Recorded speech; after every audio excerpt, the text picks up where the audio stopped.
So how did I buy a 2015 Stage 2 GTR for $0?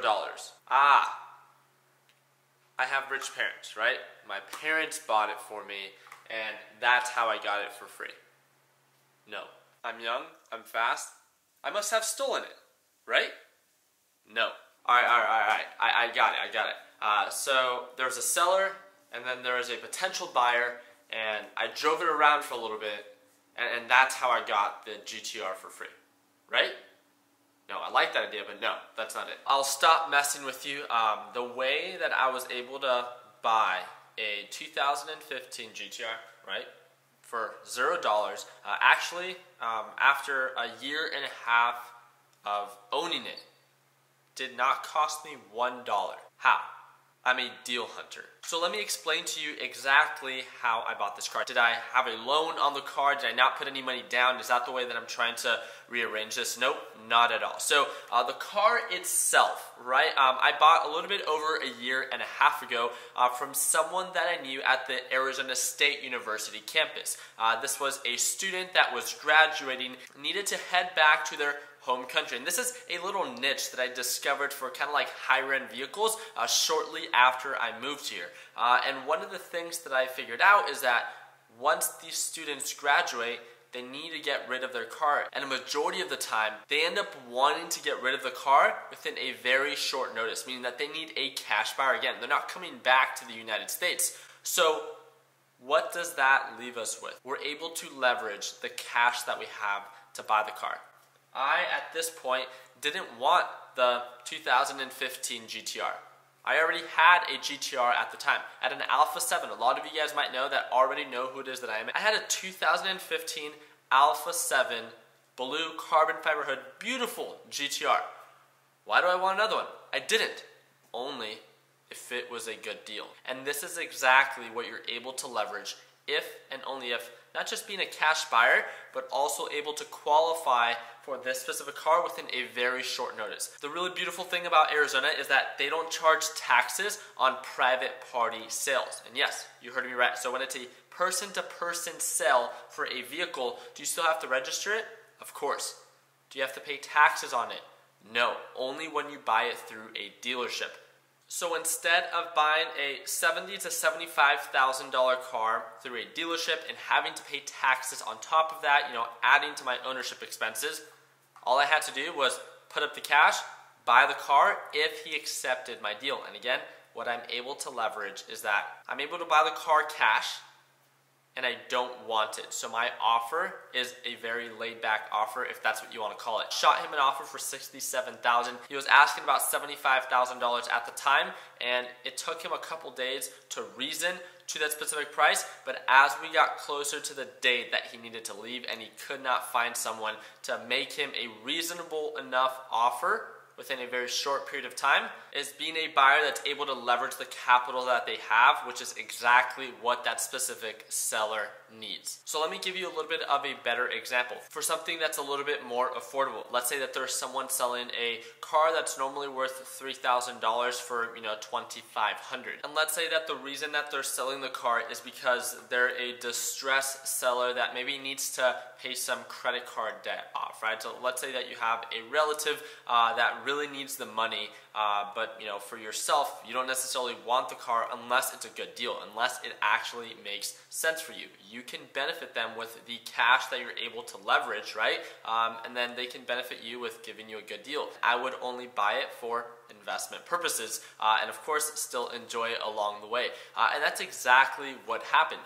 Once it ended up coming down till the last day before he had to leave, I ended up buying the car, and I had the car for a year and a half. As you guys saw a couple days ago, just only a couple days ago, and a member within TechBud Solutions actually bought from Miami, bought my 2015 Stage 2 Silver GTR for $67,000.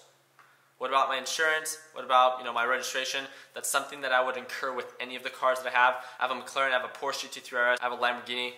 Like, that is not anything that would have affected me any different.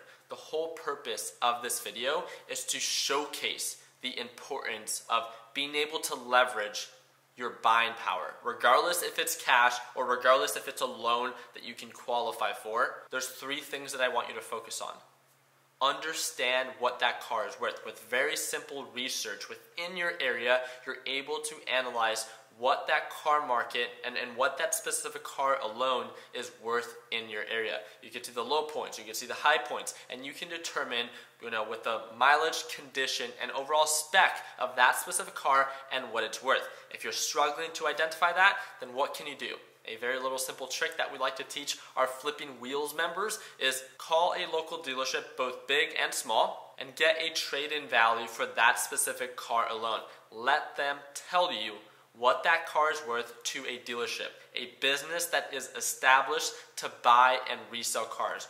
Once they give you that bottom dollar, you know that their intention is to buy that car and to sell it for a profit. So you at least understand what that kind of support level of that specific car is. It's that simple. Once you determine what that car is worth, I like to focus on the negotiation aspect. Every single car that I've purchased since my first GTR, every single GTR that I've purchased has been a super laid-back approach. And the way and the reason I do that is because there's no emotional attachment when it comes down to buying these cars. Just like when it comes down to trading in the stock market, just like when it comes down to buying the series of investment properties that I have in the past couple of years, I buy them because the investment makes sense. And if you don't view these cars as an investment, then you simply don't have to. You don't have to buy them. But the way that I buy them and the way that I resell them, I either break even or actually end up making a profit off of them. And that is exactly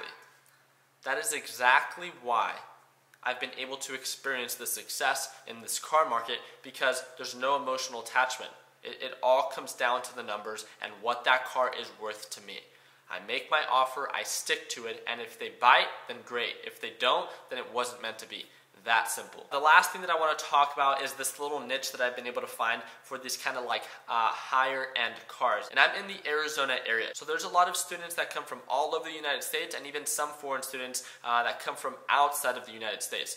A lot of these individuals are either paid by their country or paid by their parents to buy these specific cars, and once they graduate or once they end up leaving the university, they need a buyer within a very short notice. I bring value to the sale because I'm able to put up my capital and able to purchase those cars at a price point that we can both agree on, but making sure that I do my part as a car investor to make sure that I get the best deal possible and that I leverage that I don't need the car, that I will only buy the car if the investment makes sense. And that is what has led to my success when it came down to one of the first cars that I did this with was my 2012 GTR. My first GTR that I ever bought was actually in San Francisco, but I actually sold it to a foreign student here in the Arizona area.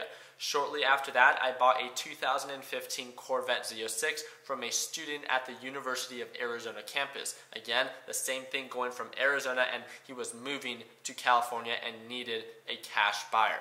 Then shortly after that, I bought a 2012 MP412C, which was my first supercar that I've ever purchased, again from a foreign student from China that flew in, sold me the car here near the ASU campus, and ended up flying back just for the sale alone. So I had a lot of leverage with that experience. Now moving forward a couple of years, I have the McLaren 720S, I have the Lamborghini Huracan 610-4, I have a Porsche GT3 RS, and I recently just sold my 2015 Nissan GTR. So the whole purpose of this video is to make it super clear that you don't need to be doing anything special. You just need to educate yourself on what those cars are worth, how you're able to leverage either the capital that you have or the capital that you're able to borrow to get the best deal possible. And the last thing is, stick to the plan.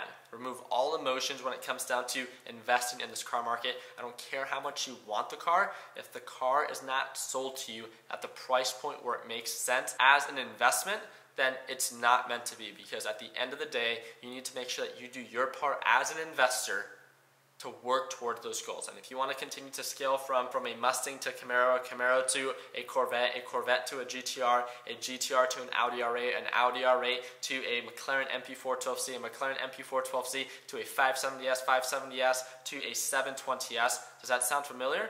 because that's exactly what I did. It's all about scaling and making sure that you understand, and as you continue to grow your experience, grow your confidence, and grow your capital, you can use this very simple concept that you first began to use with your everyday drivers and, scale to a point where you're driving exotic cars but not actually losing any money and pretty much breaking even or even making a profit off of them after you enjoy it. My 2015 Lamborghini Huracan 610-4 and my 2016 Porsche GT3 RS, I bought those both for $180,000. The closest one in the Arizona area for the Lamborghini with the same spec, same mileage, and same condition is valued at over $200,000 right now on Craigslist. When it comes down to the Porsche GT3 RS, that's around $190,000. That's margin that I built for myself. I can enjoy these cars and then either break even or actually sell it for a profit if I find the right buyer. It's a beautiful thing when you educate yourself on how to actually take advantage of these opportunities. I really do appreciate your guys' time. I really hope that you guys enjoyed this video. If you guys did, I really hope that I earned your thumbs up. If you guys have 5 minutes and want to learn a little bit more about this car market, click that first link down below. I would love to jump on a call with you and talk to you a little bit more about our Flipping Wheels 30-day challenge and how we can help you get started in finding the best car deals in your area. So again, I would love to talk to you, and whenever you're ready, you can join our free Flipping Wheels Facebook group just by clicking that second link down below. I really do appreciate your guys' time. Like always, continue working hard, continue following your dreams, let your passion be what drives your success, and like always, let's make sure that we end the year on a green note. Take it easy, team.